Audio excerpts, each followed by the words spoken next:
16 March তেহরানে Israeli হামলার পর ভারতীয় মিডিয়া অদ্ভুতভাবে উন্মাদ হয়ে উঠেছে। আনন্দবাজার পত্রিকা থেকে শুরু করে মোদির পৃষ্ঠপোষক চ্যানেলগুলো একযোগে বলছে ইসরায়েল ধ্বংস করেছে ইরানের এয়ারফোর্স ওয়ান। শিরোনামগুলো এতটাই নাটকীয় যেন মোদি এক হাতে ভারতের স্বাধীনতা রক্ষা করছেন আর অন্য হাতে ইরানকে ভেঙে দিচ্ছেন। বাস্তবতা একেবারেই আলাদা। হামলায় কিছু পুরনো বিমান ও সরঞ্জাম ক্ষতিগ্রস্ত হয়েছে, কিন্তু ইরানের সামরিক ও কৌশলগত শক্তি এখনও অটুট।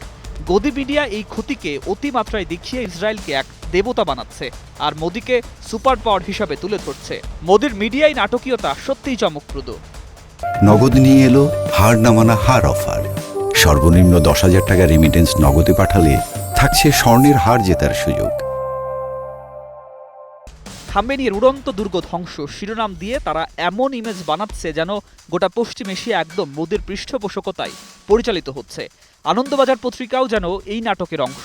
দর্শকরা সহজেই ভুল বোঝে যুদ্ধ শেষ, বিজয় ইসরায়েল, কিন্তু বাস্তবতা হলো ইরান এখনও কার্যকর এবং তাদের কৌশলগত সমন্বয় আছে।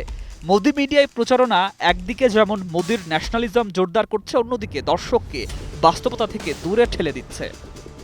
আসলে মোদি মিডিয়ার এই উন্মাদ প্রচারণা ভারতীয় দর্শককে বিভ্রান্ত করছে। হামলার পর ইরান তাদের শীর্ষ নেতাদের সঙ্গে সমন্বয় বজায় রাখতে সক্ষম। মোদি পৃষ্ঠপোষিত ভারতীয় মিডিয়া এই চিত্রকে অতিরঞ্জিত করে দেখাচ্ছে যেন ইসরায়েল এক নিখুঁত বিজয়। আনন্দবাজারের মতো গণমাধ্যম এই প্রোপাগান্ডার অংশ হয়ে মোদির রাজনৈতিক ইমেজকে শক্তিশালী করছে, যেখানে সত্যিকার পরিস্থিতি পুরোপুরি অন্যরকম। বেসামরিক স্থাপনায় হামলা এবং বিমানবন্দরের ক্ষতি দেখিয়ে গদি মিডিয়া উপস্থাপন করছে যেন মোদি ভক্তরা বিশ্বাস করবে ইসরায়েল বিজয়ী, ইরান হারছে। ভারতের শীর্ষ চ্যানেলগুলো এই কল্পনাপ্রসূত নাটকের অংশ। মোদি মিডিয়া দর্শককে ভুল বোঝাচ্ছে। যুদ্ধের বাস্তব ক্ষতি নয়, কল্পনার সুপার পাওয়ারই গুরুত্বপূর্ণ। বাস্তবের স্বচ্ছতা তো দূরের কথা। মোদি মিডিয়া এবং ভারতীয় দর্শক একটি প্রোপাগান্ডার ভিন্ন বাস্তবতা তৈরি করছে।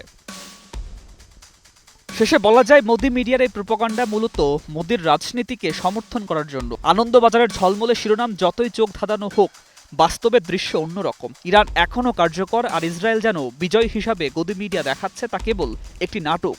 মোদি মিডিয়ার উগ্রপ্রেম দর্শককে বিভ্রান্ত করছে, কিন্তু আমরা জানি সত্যিকারের পরিস্থিতি অন্যরকম। দর্শক খুশি হবে, কিন্তু যারা চোখ খোলা রাখে তারা বুঝবে গদি মিডিয়ার বিজয় কেবল কল্পকাহিনী। News desk, 21 television.